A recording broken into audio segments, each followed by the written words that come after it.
রাঘব বোয়ালদের দুধে ভাতে রেখে চুনোপুটিদের উপর আক্রমণ কেন? লাল পতাকা বহনকারীদের 100% সুবিধা দিয়ে ক্ষুদ্র ফুটপাত ব্যবসায়ীদের পেটে লাথি মারাটা কোন সংবিধানের গাইডলাইন? এই প্রশ্নগুলি এখন বারবার উকি মারছে রাজধানীর মিলনচক্র এলাকার লোকজনদের মধ্যে।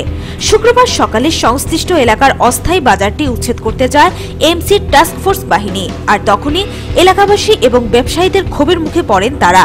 ব্যবসায়ীদের বক্তব্য, রাজধানীর বুকে আরও অনেকগুলি অস্থায়ী বাজার রয়েছে, সেগুলিকে উচ্ছেদ না করে এই বাজার উচ্ছেদে কেন এত তৎপর হয়েছে এমসি?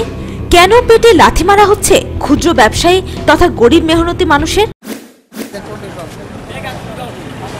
আজকে আমাদের উপরে এইভাবে অত্যাচার চলতেছে, তোমরা ওটা সাইড সারো, তোমরা সারো। পুরো আগরতলার মধ্যে ফুটপাত আছে, অন্যরা তো এইভাবে করতেছে না, ওটা আমরা উপরে কেন এলো? এরা তো বিন্দাস দোকানদারি করতেছে, পুরো রাত রুট দল করে দোকান করে উঠে লেছে, তারা দিয়ে কেউ যায় কেন উঠা? আমরা কেন উঠা? আমরা কেন উঠা? আগরতলা পরিষ্কার করে আমরা সারা তো আমরা উঠতাম না। স্থানীয় এলাকাবাসীদের দাবি, বাজারটি এখানে থাকুক। এখানে বাজার থাকলে অনেক সুবিধা হয় তাদের। এই বাজারটিকে বন্ধ করার জন্য কেন এত ষড়যন্ত্র চলছে প্রশ্ন তুলেন স্থানীয়রা। আমাদের দোকানের দরকার, সব জায়গাতে বাজার আছে, সব জায়গাতে বাজার আছে, বইনে বত্তরা বিউসিতে বাজার আছে। আমরা মিলনচক্র বাজারটা নিয়ে এত কেন সন্ধান চলছে? আপনারা তো এই এলাকাবাসী, আপনাদের কোনো প্রবলেম হচ্ছে না? সবাই বলেছে, সরিয়ে দিয়েছে বাড়ি থেকে এখানে বাজারটা বসার জন্য। কোনো প্রবলেম হচ্ছে? কোনো প্রবলেম নেই। আমরার মতামত বাজার এখানে থাক, সব থাক। আমরা কালকে গেছি অফিসারের কাছে, অফিসার নিজে আমরা কইছি যে বর্দোয়ালি বাজার আছে, এমবিডিলাতে ফুটপাতে ঘর করে লাইছে, ঘর করে ইলেকট্রিক লাইন হতে পারমানেন্ট নামাই লাইছে। এটার লাগে কোনো তার আপত্তি নাই। রেল রাস্তার মধ্যে তো দোকান ঘর বানাই রয়েছে, এটা আপত্তি নাই। বর্দোয়ালি করে এটাও আপত্তি নাই। তাহলে এন ব্যবসা করতে না, তার আপত্তি এটা অফিসারের নিজের কথাই এটা। কারণ এটা রাস্তা জাম হইতে আছে, তারা রাস্তা জামটা দেখাক বলে কোন দিকে রাস্তা জাম হইতে আছে। বটতলার দোকানদারি করে এটা রাস্তা জাম হয় না, এমনি বলে খালি রাস্তা জাম হয়, লোক অ্যাক্সিডেন্ট হইব, এদিকে হয় না তারা কিছু। তারা এইসব জায়গার মধ্যে কোনো প্রয়োজন নেই।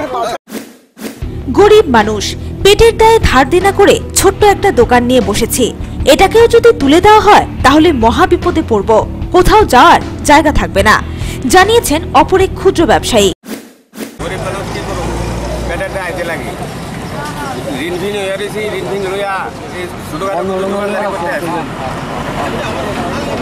এখন আপনাদের দাবি কি? আমরা একটু ব্যবসা করতে পারলে নাহলে আমরা কি করে আসলো?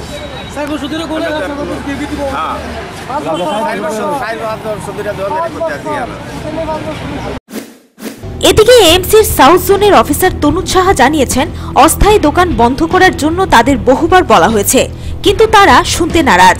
তাই এমসি কর্তৃপক্ষের নির্দেশ মোতাবেক উচ্ছেদ অভিযানে এসেছে তারা। আমরা অনেকবার তারা রিকোয়েস্ট করছি, তারা মানে উঠেও দিচ্ছি, উচ্ছেদও করছি, কিন্তু এটা কন্টিনিউয়াস প্রসেস হয়ে দাঁড়াইছে। তারা কালকে রিকোয়েস্ট করছিল, স্যার আমি আমার অ্যাডমিনিস্ট্রেটিভ অর্ডার পালন ক্যারি করতে আইছি, কালকে আমরা অলরেডি তারা উঠাই দিছি। তখন যারা মাছ নিয়ে আসলো তারা এলাকার লোক সহ আমার কাছে একটা রিকোয়েস্ট করছিল যে একটা দিনের লেগে ছেড়ে দেওয়ার লেগা।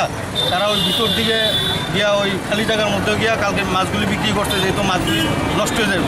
আমরা মানবিকতার কারণে আমি আমার অ্যাডমিনিস্ট্রেটিভ অফিসারের লগে কথা কয়ে তারা কালকে পারমিট করা হয়েছে, ঠিক আছে মাছগুলি বিক্রি করবে। একটা সপ্তাহ যে তারা কালকে কথা দিতে পারবেলি যে তারা আজকের থেকে আর এখানে বসতো না। তো অলরেডি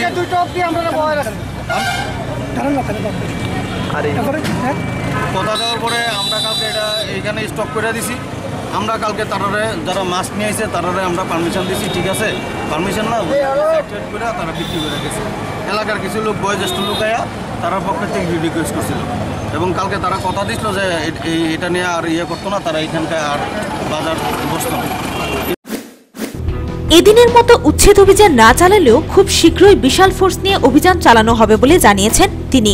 তথাকথিত শ্রমিক দরদি আর মানব দরদিদের জমানায় গরিব মেহনতি মানুষ আজ কিভাবে লাঞ্ছিত, এই ঘটনা তার আরও একটা প্রমাণ বলে দাবি করেছেন সমালোচকরা। বিকল্পের আহ্বানকারীদের জমানায় এই সকল ক্ষুদ্র ব্যবসায়ীদের বিকল্প ব্যবস্থা না করে এভাবে পেটে লাথি মারাটা কতটুকু যুক্তিযুক্ত তা বিবেচনা করার দায়িত্ব আপনাদের। Bureau report, news vanguard.